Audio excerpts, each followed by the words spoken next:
తెలుగు తల్లి టీటీ తెలుగు తల్లి శ్రీశ్రీ. తెలుగు తల్లి పాఠాన్ని రచించినది శ్రీశ్రీ. తెలుగు తల్లి పాఠం యొక్క ఇతివృత్తం దేశభక్తి గేయం. దేశభక్తి గేయం. తెలుగు తల్లి టీటీ శ్రీశ్రీ దేశభక్తి గేయం. తెలుగు తల్లి పాఠం ప్రక్రియ గేయం. మర్యాద చేద్దాం పాఠం ఇతివృత్తం హాస్యం. మర్యాద చేద్దాం హాస్యం. మర్యాద చేద్దాం పాఠం యొక్క ప్రక్రియ కథ హాస్య కథ. మర్యాద చేద్దాం హాస్య కథ. తెలుగు తల్లి దేశభక్తి గేయం. మంచి బాలుడు పాఠం ఇతివృత్తం సహానుభూతి. సహానుభూతి బాలుడు సానుభూతితో సహాయం చేస్తాడు కదా, సహానుభూతి. ప్రక్రియ గేయ కథ. బాలలకి గేయాలంటే ఇష్టం, కథలంటే ఇష్టం. గేయ కథ. నా బాల్యం పాఠం ఇతివృత్తం కళలు. అది బుర్ర కథ, ఒక కళ కదా, నా బాల్యం గురించి బుర్ర కథ గురించి కళలు. నా బాల్యం వచ్చేసి ప్రక్రియ ఆత్మకథ. ఆత్మకథ మరియు కళలు. పొడుపు విడుపు పాఠం ఇతివృత్తం భాషాభిరుచి. పొడుపు కథలు భాషాభిరుచి ఉన్న వాళ్ళు పొడుపు కథలు వేస్తుంటారు కదా, అలాగా భాషాభిరుచి గురించి సంభాషణ. పొడుపు విడుపు భాషాభిరుచి యొక్క సంభాషణ. మేమే మేకపిల్ల పాఠం ఇతివృత్తం పరస్పర సహకారం. పరస్పర సహకారం చేసుకోవాలి కదా, మేకపిల్లకి ఎవరికి సహాయం చేయలేదు కాబట్టి దానికి ఎవరు సహాయం చేయలేదు అన్నట్లు పరస్పర సహకారం.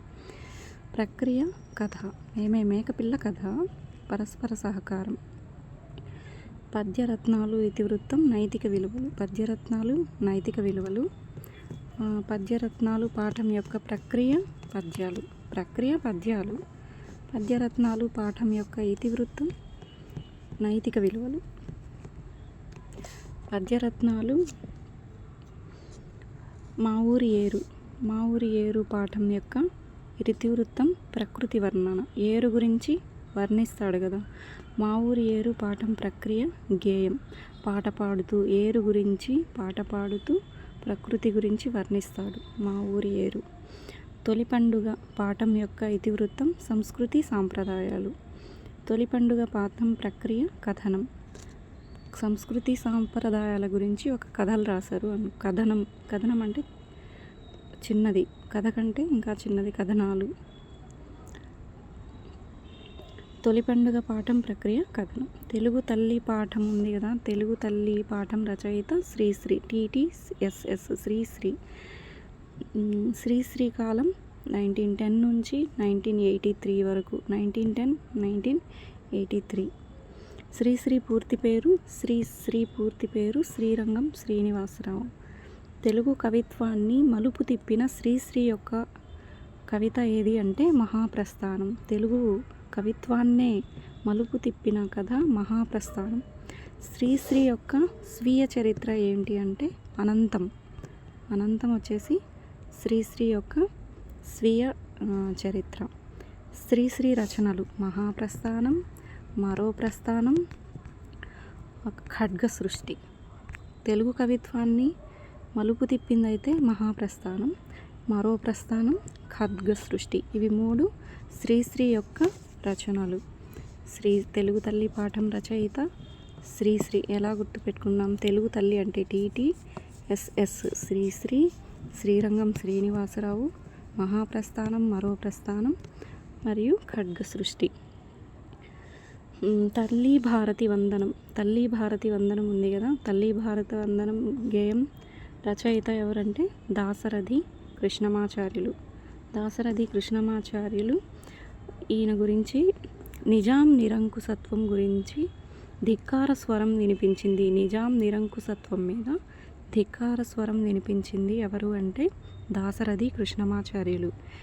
నిజాం నిరంకుశత్వం మీద అంటే తెలంగాణ మీద, తెలంగాణ విమోచన గీతం కూడా పాడింది కూడా ఇతనే, దాశరథి కృష్ణమాచార్యులు. అలాగే ఆంధ్రప్రదేశ్ ఆస్థాన కవిగా, ఆంధ్రాకేమో ఆస్థాన కవి, తెలంగాణకేమో నిజాం నిరంకుశత్వం మీద ధిక్కార స్వరం వినిపించి తెలంగాణ విమోచన గీతం పాడింది. మేలుకొలుపు పాడిన కవి కూడా దాశరథి కృష్ణమాచార్యులు. తెలంగాణని ఆంధ్రాని ఎలా చూశాడో అలాగే పద్యాన్ని పాటని సమానంగా, పద్యము ప్లస్ పాట, పద్యాన్ని పాటని సమానంగా నిర్వహించగల వ్యక్తి ఎవరు అంటే దాశరథి కృష్ణమాచార్యులు. ఈయన ఆంధ్రప్రదేశ్కి ఆస్థాన కవి మరియు నిజాం నిరంకుశత్వం మీద ధిక్కార స్వరం వినిపించారు. అలాగే తెలంగాణ విమోచన గీతాన్ని పాడింది కూడా ఎవరు? దాశరథి కృష్ణమాచార్యులు. శ్రీశ్రీ యొక్క స్వీయ చరిత్ర అనంతం. అలాగే దాశరథి కృష్ణమాచార్యులు యొక్క స్వీయ చరిత్ర యాత్రా స్మృతి. ఈయన యాత్ర చేశాడు ఎక్కడికి? తెలంగాణకి ఆంధ్రాకి. తెలంగాణ ఆంధ్రాకి యాత్ర చేశాడు కాబట్టి యాత్రా స్మృతి అలా గుర్తుపెట్టుకుందాం. దాశరథి కృష్ణమాచార్యుల రచనలు వచ్చేసి అగ్నిధార, అగ్నిధార, రుద్రవీణ, రుద్రవీణ, మహాంధ్రోదయం, తిమిరంతో సమరం, తిమిరంతో సమరం. అగ్నిధార, అగ్నిధార, రుద్రవీణ, మహాంధ్రోదయం, తిమిరంతో సమరం. మహాంధ్రోదయం అంటే ఆంధ్ర గురించే కదా మహాంధ్రోదయం. తిమిరంతో సమరం తెలంగాణ విమోచన గీతం పాడారు కదా, సమరం చేసి మరి అట్లా నిజాం నిరంకుశత్వం మీద ధిక్కార స్వరం వినిపించారు కదా. అగ్నిధార, రుద్రవీణ, మహాంధ్రోదయం, తిమిరంతో సమరం ఇవన్నీ దాశరథి కృష్ణమాచార్యుల యొక్క రచనలు. అదే శ్రీశ్రీ అయితే మహాప్రస్థానం, మరో ప్రస్థానం, ఖడ్గ సృష్టి. శ్రీశ్రీ యొక్క స్వీయ చరిత్ర అనంతరం, దాశరథి కృష్ణమాచార్యుల యొక్క స్వీయ చరిత్ర యాత్రాస్మృతి. ఐకమత్యం పాఠం రచయిత లియో టాల్స్టాయ్. ఐకమత్యం పాఠం రచయిత లియో టాల్స్టాయ్. ఈయన రష్యన్ కథకులు. ఏ కథకులు? రష్యన్ కథకులు. లియో టాల్స్టాయ్ పేరే వెరైటీగా ఉంది కదా రష్యన్ భాషలో. అట్లా రష్యన్ కథకులు. ప్రపంచ ప్రసిద్ధి పొందిన రష్యన్ కథకులు మరియు నవలాకారులు ఎవరంటే లియో టాల్స్టాయ్. ఈయన రచనలు ఏవి? లియో టాల్స్టాయ్ రచనలు అంటే యుద్ధం శాంతి, యుద్ధం శాంతి, అన్నా క్యారినివా. మన పవన్ కళ్యాణ్ భార్య పేరు అన్నా అనే కదా, అన్నా రెజినోవా ఏదో పేరు. అలాగే రష్యన్ కథకులే కదా ఈయన కూడా. అన్నా క్యారినివా, యుద్ధం శాంతి మరియు అన్నా క్యారినివా. ఇవి రెండు లియో టాల్స్టాయ్ యొక్క రచనలు. మర్యాద చేద్దాం పాఠం ఉంది కదా. మర్యాద చేద్దాం పాఠం ఎందులో నుంచి తీసుకున్నారు అంటే, మర్యాద చేద్దాం ఎవరు మర్యాద చేసింది? పరమానందే శిష్యులే కదా మర్యాద చేశారు. ఇది ఎక్కడి నుంచి తీసుకున్నారంటే పరమానందే శిష్యుల కథల నుంచి తీసుకున్నారు. రేలా రేలా అంటే ఎటువంటి గీతం? జానపద గీతం. రేలా రేలా అనేది జానపద గీతం. జింక పాఠం ఎటువంటి కథ? జింక పాఠం ఉంది కదా. జింక పాఠం వచ్చేసి ఈసప్ కథ. జింక వచ్చేసి ఈసప్ కథ. రేలా రేలా జానపద గేయం. అలాగే మర్యాద చేద్దాం అనేది ఇది పరమానందయ్య శిష్యుల కథ నుంచి తీసుకోబడింది. ఈసప్ కథలు ఎన్ని సంవత్సరాల నాటివి అంటే 2500 సంవత్సరాల నాటివి. 2500 సంవత్సరాల నాటివి ఈసప్ కథలు. ఈ కథలు అన్ని ప్రపంచ భాషల్లోకి అనువదించబడ్డాయి. ఈసప్ కథలు అనేవి అన్ని ప్రపంచ భాషల్లోకి అనువదించబడ్డాయి. ఆలూరి బైరాగి. ఈయన వచ్చేసి ఏ లెసను? మంచి బాలుడు. మంచి బాలుడు ఎవరు? ఆలూరి బైరాగి.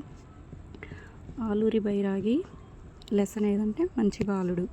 రష్యన్ కథకులు లియో టాల్స్టాయ్. లియో టాల్స్టాయ్ రచనలు యుద్ధం శాంతి, అన్నా క్యారినేవా. అలాగే మంచి బాలుడు పాఠం రచయిత ఆలూరి బైరాగి.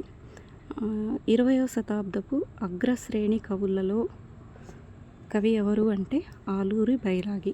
20వ శతాబ్దంలో పిల్లలందరూ ఏం తింటున్నారు? ఆలూ చిప్సే తింటున్నారు కదా. ఆలూ చిప్స్ ఎక్కువ ఇష్టంగా తింటున్నారు. 20వ శతాబ్దపు అగ్రశ్రేణి కవి ఎవరు అంటే ఆలూరి బైరాగి. ఆలూరి బైరాగి రచనలు చీకటి మేడలు, నూతిలో గోతికలు, గొంతుకలు, ఆగమగీతి. చీకటి మేడలు, నూతిలో గోతికలు, ఆగమగీతి, దివ్య భవనం. దీనికి ఒక ట్రిక్. ఆలూరి బైరాగి ఉన్నాడు. ఆలూరి బైరాగి ఏం చేశాడంట?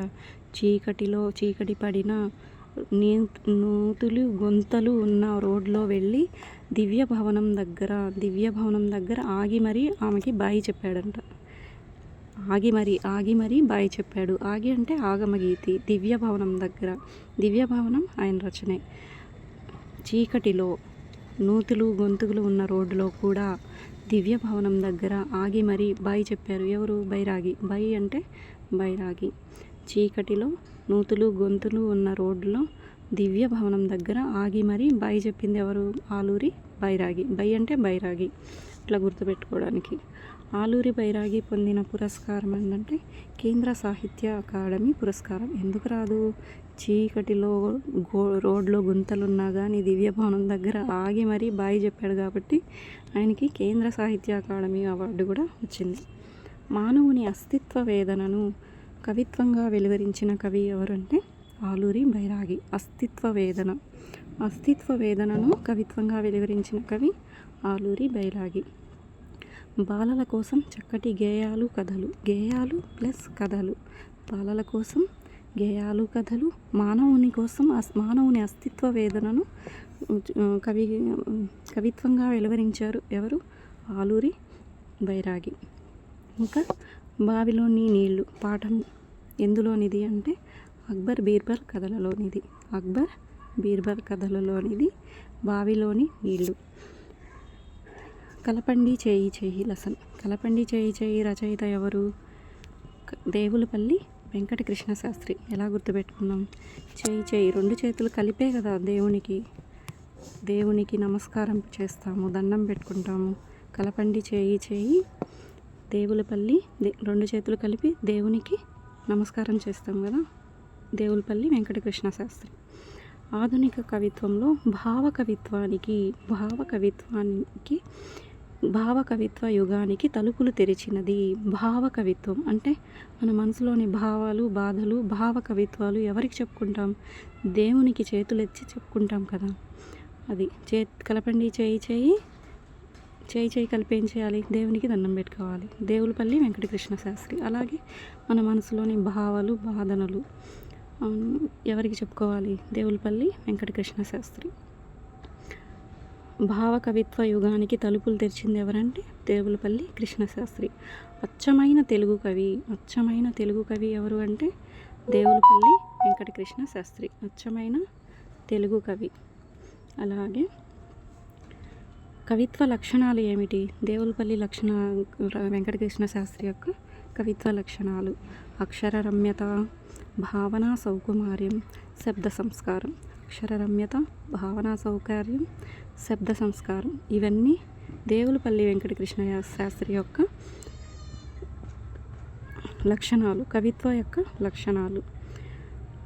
దేవులపల్లి వెంకటకృష్ణ శాస్త్రి యొక్క కవిత్వాన్ని ఇక్షు సముద్రంతో పోల్చింది ఎవరు అంటారు?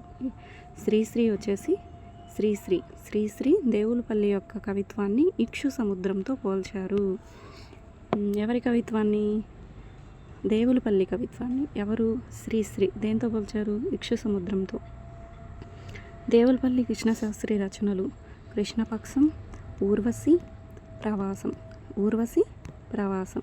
కృష్ణపక్షం, ఊర్వశి, ప్రవాసం. దేవులపల్లి కదా, దేవుడు కదా, దండం పెట్టుకున్నాం కదా రెండు చేతులతో, అదే కలపండి చేయి చేయి.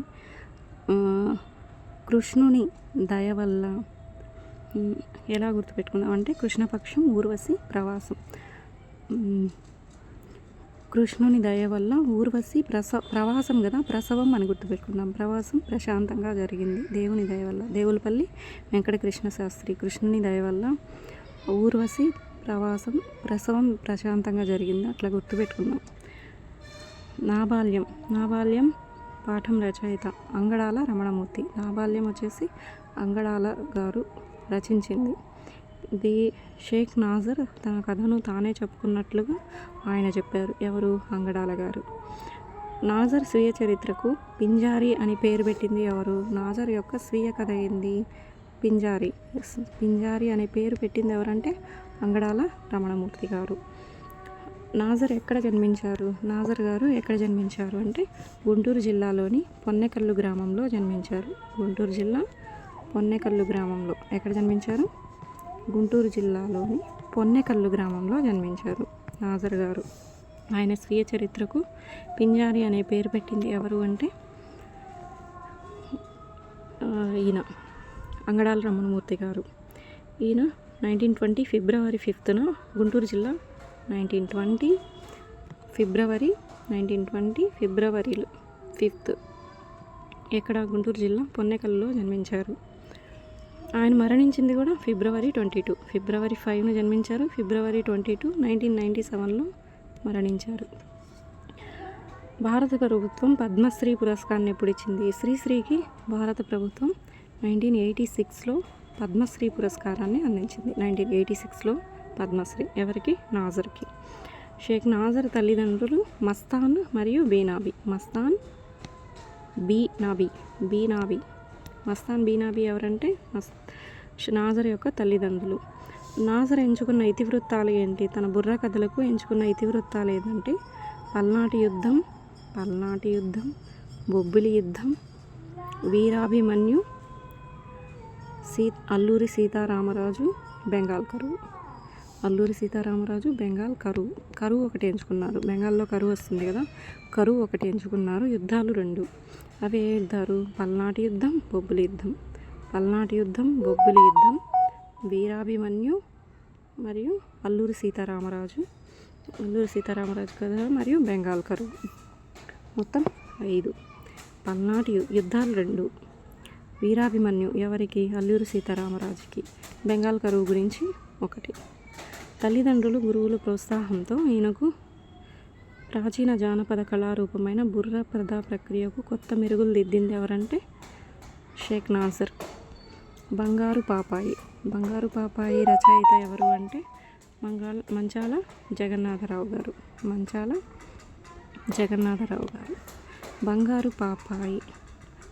బంగారు పాపాయిని ఎక్కడ పడుకోబెట్టారు? మంచం మీద పడుకోబెట్టారని గుర్తుపెట్టుకున్నాం.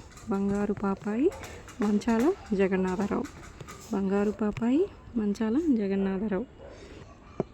ప్రసిద్ధ వ్యాఖ్యాయకారుల కృతులకు స్వర రచనలు చేసింది ఎవరు అంటే మంచాల జగన్నాథరావు. ప్రసిద్ధ వాగ్గేయకారుల ప్రసిద్ధులందరి కృతులకు స్వర రచన చేశారు. ప్రసిద్ధులందరినీ మంచం మీద కూర్చోబెట్టారు, ఒకే మంచం మీద. ప్రసిద్ధ రచనలను అన్నిటినీ ఒకే మంచం మీద, అట్లా గుర్తుపెట్టుకుందాం. ప్రసిద్ధ వాగ్గేయకారుల కృతులకు స్వర రచన చేసింది ఎవరు అంటే మంచాల జగన్నాథరావు. ఈయన కవి మరియు సంగీత విద్వాంసకులు ఎవరు అంటే మంచాల జగన్నాథరావు. పొడుపు విడుపు పాఠం రచయిత చింతా దీక్షితులు. చింతెందుకు? పొడుపు కదా నేను విప్పుతాను కదా అన్నట్టు గుర్తుపెట్టుకుందాం. చింతా దీక్షితులు, పొడుపు విడుపు. చింతెందుకు? పొడుపు నేను విప్పుతాను అన్నట్లు. తెలుగులో బాల సాహిత్యానికి తొలితరం మార్గదర్శకులు ఎవరు అంటే చింతా దీక్షితులు. పద్యాన్ని పాటని సమానంగా సూచించిన వ్యక్తి ఎవరు? పద్యాన్ని పాటని ఆంధ్రాకి తెలంగాణకి తిరిగారని చెప్పాం కదా, దాశరథి కృష్ణమాచార్యులు. అలాగే బాల సాహిత్యానికి తొలితరం మార్గదర్శకులు ఎవరు అంటే బాల సాహిత్యానికి చింతా దీక్షితులు. అలాగే భావ కవిత్వ యుగానికి తలుపులు తెరిచింది ఎవరు? దేవులపల్లి కృష్ణశాస్త్రి. మానవుని అస్తిత్వ వేదనను కవిత్వంగా వెలువరించింది ఆలూరి బైరాగి. గిరిజనులు సంచార జాతులు గురించి కథలు రాసిన వారు ఎవరు అంటే చింతా దీక్షితులు. గిరిజనుల చింతలు మరియు సంచార జాతులను చింతించవద్దు, మీ గురించి మేము కథలు రాస్తాను, మీరు చింతించకండి అని చెప్పినట్టు గుర్తుపెట్టుకుందాం.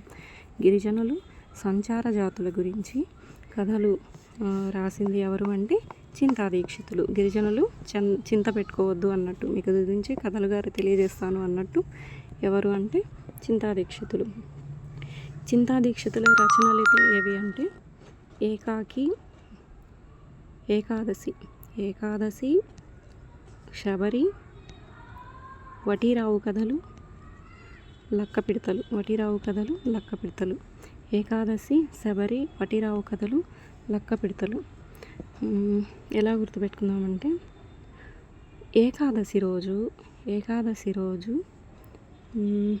దీక్ష, చింతా దీక్షితులు కదా, ఏకాదశి రోజు దీక్ష చేస్తే బోలెడన్ని కథలు చెప్తానని వటీరావు కథలు ఉన్నాయి కదా, కథలు చెప్తానని. లక్క పిడతలు అంటే ఒక స్వీట్ అనుకుందాం. లక్క పిడతలు పెడతానని ఎవరు చెప్పారు? శబరి చెప్పింది. ఏకాదశి రోజు దీక్ష చేస్తే బోలెడు కథలు చెప్తానని, లక్క పిడతలు పెడతానని శబరి చెప్పింది. దీక్ష అంటే దీక్షితులు, చింతా దీక్షితులు.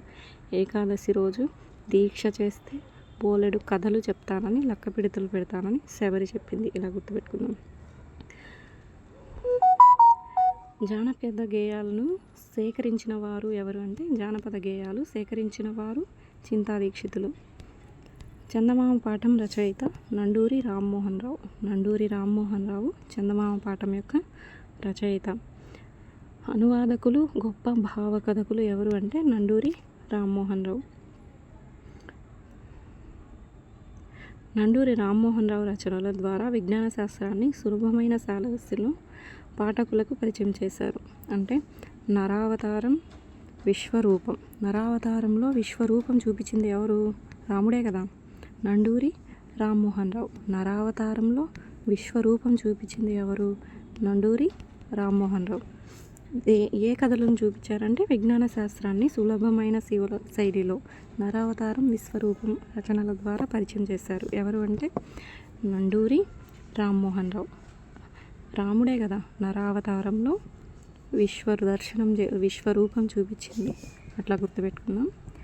ఏకాదశి రోజు దీక్ష చేస్తే బోలెడన్ని కథలు చెప్తానని, లక్క పిడతలు పెడతానని శబరి చెప్పింది. అట్లా చింతా దీక్షితుని యొక్క కథలు. అలాగే నండూరి రామ్మోహన్ రావు. రాముడు అంటే విశ్వరూపం, నరావతారం, విశ్వరూపం ద్వారా విజ్ఞాన శాస్త్రాన్ని. అలాగే ఈయన రచనలు విశ్వరూపం, విశ్వదర్శనం, అక్షరయాత్ర, నరావతారం. అక్షరయాత్ర, నరావతారం. నరావతారంలో విశ్వరూపం, విశ్వదర్శనం, అక్షరయాత్ర చేసింది ఎవరంటే నండూరి రామ్మోహన్ రావు. మార్క్ ట్వైన్ రచనలు ఎవరు అనువదించారు అంటే నండూరి రామ్మోహన్ రావు. మార్క్ ట్వైన్ రచనలను అనువదించింది ఎవరంటే నండూరి. మార్క్ ట్వైన్ రచనలు ఏంటి అంటే టామ్ సాయర్, హకల్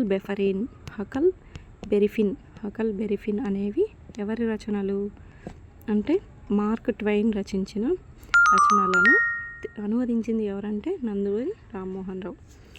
వికట కవి పాఠం ఏ కథలో నుంచి ఇది తెలుసుకునిందంటే తెనాలి రామకృష్ణుడు కథలు. అదే హాస్యం ఉంది కదా, ఏంటది మర్యాద చేద్దాం పాఠం, అది మర్యాద రామన్న కథలు. ఇదే వికట కవిది అయితే తెనాలి రామకృష్ణుని కథల నుంచి తీసుకోబడింది. మేమే మేకపిల్ల పాఠం రచయిత శకుంతల. ఏ శకుంతల? ఆర్ శకుంతల. తెలంగాణ శకుంతల కాదు, ఆర్ శకుంతల. మేమే మేకపిల్ల ఆర్ శకుంతల. ఆర్ శకుంతల ఏ ప్రాంతం వారు అంటే బాపట్లకు చెందినవారు. బాపట్ల. ఆర్ శకుంతల బాపట్ల ప్రాంతానికి చెందినవారు. మేమే మేకపిల్ల పాఠం రచయిత ఆర్ శకుంతల. ఈమె ఎక్కడి వారు అంటే బాపట్లకి చెందినవారు. అలాగే మేమే మేకపిల్ల పాఠం ఎందులో నుంచి అంటే శకుంతల గారు రచించిన చందమామ కథలు. ఆమె ఏం రచన చేశారు అంటే చందమామ కథలు రచించారు కదా, అందులో నుంచి ఏం తీసుకున్నారు? మేమే మేకపిల్ల పాఠాన్ని తీసుకున్నారు. తెలుగు తోట పాఠం రచయిత ఎవరు అంటే కందుకూరి రామభద్రరావు. తోటలోని పూలు భద్రం అని గుర్తుపెట్టుకున్నాం. తోటలోని పూలు భద్రంగా. కందుకూరి రామభద్రరావు భద్రంగా తోటలోని పూలను జాగ్రత్త చేశాడు అని గుర్తుపెట్టుకున్నాం. తెలుగు తోట కందుకూరి రామభద్రరావు. కందుకూరి రామభద్రరావు రచనలు ఏమిటి అంటే లే మొగ్గ, తరంగిణి, గేయమంజిరి. ఇవి 3 కందుకూరి రామభద్రరావు.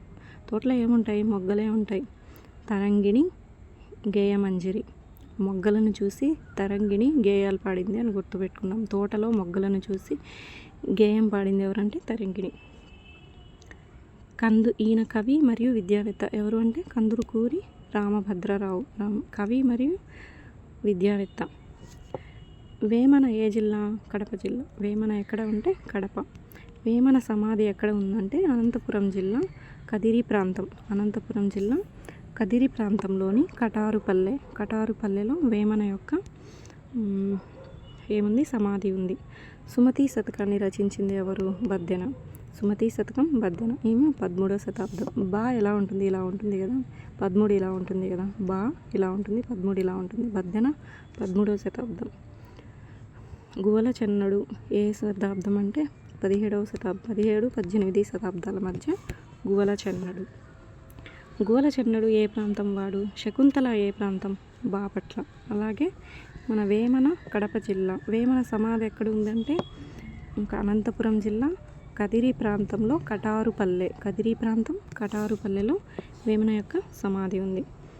గువల చెన్నడు స్వస్థలం కడప జిల్లాలోని రాయచోటి. గువల చెన్నడు అయితే కడపలోని రాయచోటి. అయితే వేమన అయితే కడప జిల్లా. ఆయన సమాధి అయితే అనంతపురంలోని కదిరి ప్రాంతంలో కటారుపల్లి. గువల చెన్నడు శతకం గువల చెన్న అని ఉంటుంది కదా. గువల చెన్న శతకం. జంధ్యాల పాపయ్య శాస్త్రి స్వస్థలం ఏదంటే గుంటూరు జిల్లా. జంధ్యాల పాపయ్య శాస్త్రి ఏ జిల్లా అంటే గుంటూరు జిల్లా పెదనందిపాడు మండలం కొమ్మూరు గ్రామం. పెదనందిపాడు కొమ్మూరు గ్రామానికి చెందినవారు ఎవరంటే జంధ్యాల పాపయ్య శాస్త్రి.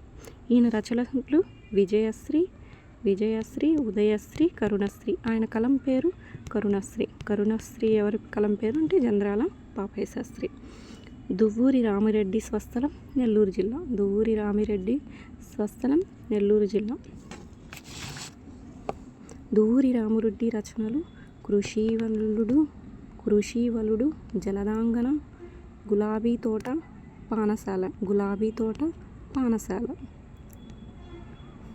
దువ్వూరి రామిరెడ్డి ఎంతో కృషి చేసి తల దువ్వుకొని జలదాంగన గులాబీలు పెట్టుకొని పాఠశాలకు వెళ్ళింది అని గుర్తుపెట్టుకుందాం. దువ్వూరి రామిరెడ్డి అంటే దువ్వడం. ఎంతో కృషి చేసి, పిల్లలకి దువ్వుకోవడం రాదు కూడా, కృషితో దువ్వుకొని జడ దువ్వుకున్న జలదాంగన గులాబీ పెట్టుకొని పాఠశాలకి వెళ్ళింది. అలా గుర్తుపెట్టుకుందాం.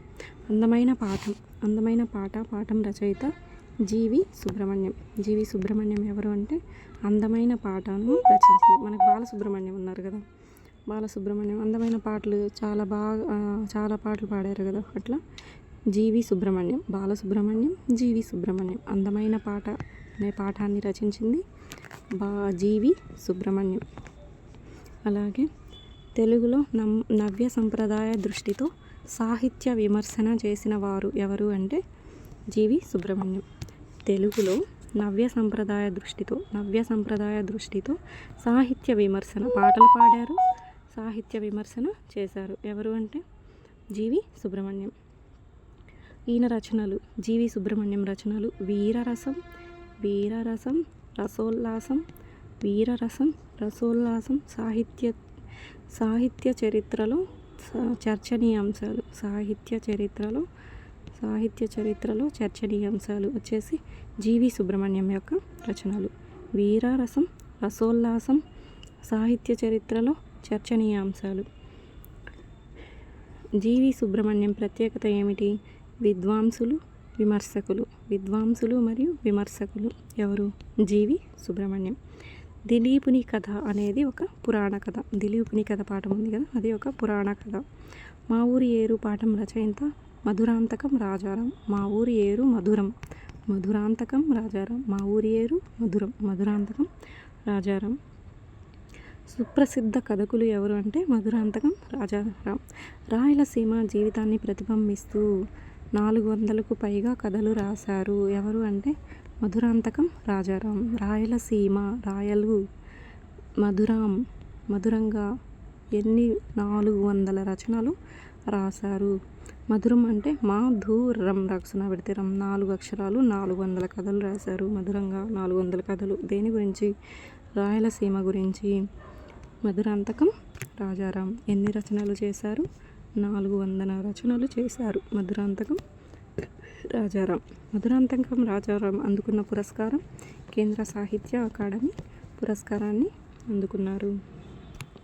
పంట చేలు పాఠం రచయిత పాలగుమ్మి విశ్వనాథం. పంట చేలలో పాలు గుమ్మరించారు అని గుర్తుపెట్టుకున్నాం. పంట చేలు పాలగుమ్మి విశ్వనాథం. పంట చేలలో పాలు గుమ్మరించారు. పాలగుమ్మి విశ్వనాథం ఎక్కడ పనిచేశారు అంటే ఆకాశవాణిలో పనిచేశారంట. పొంటచలంలో పాలు గుమ్మరిస్తే ఎవరు చూస్తారు? ఆకాశంలో నుంచి ఎవరు చూడరు కదా. ఆకాశవాణిలో పనిచేస్తారు. ఎక్కడ పనిచేస్తారు? ఆకాశవాణిలో పనిచేశారు. లలిత సంగీతానికి ప్రచారం కల్పించింది ఎవరంటే పాలగుమ్మి విశ్వనాథం. లలిత సంగీతం ఎలా పాడిందంట? పాలు తాగి పాడిందని గుర్తుపెట్టుకుందాం. లలిత సంగీతానికి ప్రచారం కల్పించింది పాలగుమ్మి విశ్వనాథం. బుద్ధిబలం పాఠం ఎందులోనిది అంటే పంచతంత్ర కథలు. బుద్ధిబలం ఉపయోగించేమని చెప్పేవి కథలే కదా, చిన్నపిల్లల కథలు వస్తుంటాయి, పంచతంత్ర కథలు. అందాల తోటలో పాఠం రచయిత కస్తూరి నరసింహమూర్తి. అందాల తోటలో కస్తూరి పూలు ఉంటాయి అని గుర్తుపెట్టుకున్నాం. అందాల తోటలో కస్తూరి పూలు. ఈ అందాల తోటలో అనే పాఠం ఎందులోనిది అంటే కస్తూరి నరసింహమూర్తి రచించిన పాపాయి సిరులు. పాపాయి సిరుల్లో నుంచి తీసుకునింది అందాల తోటలో. అందాల తోటలో కస్తూరి పూలను తీసుకొచ్చి పాపాయి సిరుల్లో పెట్టారు అని గుర్తుపెట్టుకుందాం. కస్తూరి నరసింహమూర్తి రచించిన గేయ సంపుటి ఏదంటే పాపాయి సిరులు. పాపాయి సిరిలో కస్తూరి పూలు చెప్పాను కదా. పాపాయి సిరిలో కస్తూరి పూలు పెట్టింది ఎవరు? కస్తూరి నరసింహమూర్తి. నక్కయుక్తి అనే పాఠం ఒక జానపద కథ. నక్కయుక్తి జానపద కథ. నక్కయుక్తి పాఠం రచయిత ఎవరు? జంధ్యాల సుబ్రహ్మణ్య శాస్త్రి. నక్కయుక్తి సుబ్రహ్మణ్య శాస్త్రి నక్కయుక్తి పాఠం రచయిత. గద్వాల సంస్థాన కవి ఎవరు అంటే జంధ్యాల సుబ్రహ్మణ్య శాస్త్రి. గద్వాల ఆస్థాన కవి ఎవరంటే జంధ్యాల సుబ్రహ్మణ్య శాస్త్రి. నక్కయుక్తి పాఠం రచయిత ఎవరు అంటే జంధ్యాల సుబ్రహ్మణ్య శాస్త్రి గారు నక్కయుక్తి అనే పాఠాన్ని రచించారు. ఈయన అవధాన విద్యలో నిష్ణాతుడు ఎవరు? జంధ్యాల సుబ్రహ్మణ్య శాస్త్రి. గద్వాల సంస్థానానికి కవి కూడా జంధ్యాల సుబ్రహ్మణ్య శాస్త్రి. గద్వాల సంస్థానంలో అవధాన విద్య. గద్వాల సంస్థానంలో అవధాన విద్య అని గుర్తుపెట్టుకుందాం. జంధ్యాల సుబ్రహ్మణ్య శాస్త్రి రచనలు ఆంధ్రుల చరిత్ర, ఆంధ్ర సామ్రాజ్యం,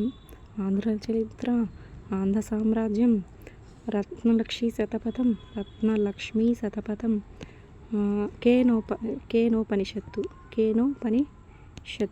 కేనోపనిషత్తు ఇవన్నీ జంధ్యాల సుబ్రహ్మణ్య శాస్త్రి రచనలు. ఈయన గద్వాల ఆస్థాన కవిగా పనిచేశారు కదా. ఏమి రచనలు? ఆంధ్రుల చరిత్ర, ఆంధ్ర సామ్రాజ్యం, రత్నలక్ష్మీ శతపథం, కేనోపనిషత్తు. నక్కయుక్తి పాఠంలో పాత్రలు ఎవరంటే నక్క, బావ, ముసలి అనేవాళ్ళు. అసలు నక్కయుక్తి పాఠం ఏంది? నక్కొచ్చి తన యుక్తితో ముసళ్ళందరినీ ఒక వరుసలో నిలబెట్టి, అంటే ఎవరు ఎక్కువ ఉన్నారు, మా నక్క జాతి ఎక్కువ ఉందా, మీ ముసళ్ళు ఎక్కువ ఉన్నాయా అంటే ముసళ్ళన్నీ బయటకు వస్తాయి. మీరందరూ లెక్క పెట్టడానికి కష్టంగా ఉంది వరుసలో నిలబడమంటే నిలబెడతాయి. అప్పుడు ఆ నక్క వాటన్నింటి మీద అడుగులు వేసుకుంటూ నది దాటుతుందన్నమాట. అది నక్కయుక్తి పాఠం. కల్పవల్లి అంటే అర్థం ఏమిటి? కోరిన కోరికలు తీర్చేది ఏంటి అంటే కల్పవల్లి. తెనుగు అంటే అర్థం తెలుగు. కల్పవల్లి అంటే అదిగో తెలుగు తల్లి అందాల నిండు జాబిల్లి అని ఉంది, అది లెసన్ ఉంది కదా తెలుగు తల్లి. అందులో కల్పవల్లి అంటే కోరిన కోరికను తీర్చేది.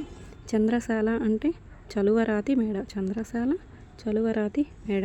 కనబోయి అంటే చూడబోయి, చూడబోయి అని అర్థం. అనుంగు అంటే ప్రియమైన, అష్టమైన. అనుంగు అంటే ప్రియమైన, అనుంగు నేల, అలా ప్రియమైన నేల అని. చనబోయి అంటే వెళ్ళబోయి.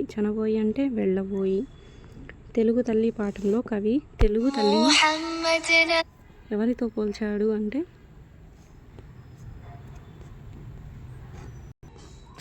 చనబోయి అంటే వెళ్ళబోయి. తెలుగు తల్లి పాఠంలో తెలుగు తల్లిని ఎవరితో పోల్చారు అంటే నిండు జాబిల్లితో పోల్చారు. చందమామని నిండు జాబిల్లితో పోల్చాడు. ఐకమత్యం పాఠంలో తెలిపిన గ్రామం ఏంది? రామాపురం అనే గ్రామంలో ఉంటారు కదా కొడుకులు. ఐకమత్యంగా ఉంటే సాధించలేనిది ఏమీ లేదని చెప్తాడు కదా వాళ్ళ ఫాదరు. అది నక్క యుక్తి అనేది ఒక జానపద కథ. పాపాయి సిరులు అనే గేయ సంపుటి రచించి పాపాయి సిరిలో ఏం పెట్టుకున్నారు? కస్తూరి పూలు. పాపాయి సిరిలో కస్తూరి పూలు. నక్క యుక్తి అనేది జానపద గేయం. అలాగే ఉగాది పండగ ఎప్పుడు జరుపుకుంటాము అంటే చైత్ర శుద్ధ పాడ్యమి నాడు ఏ పండగ జరుపుకుంటాం? ఉగాది పండగ.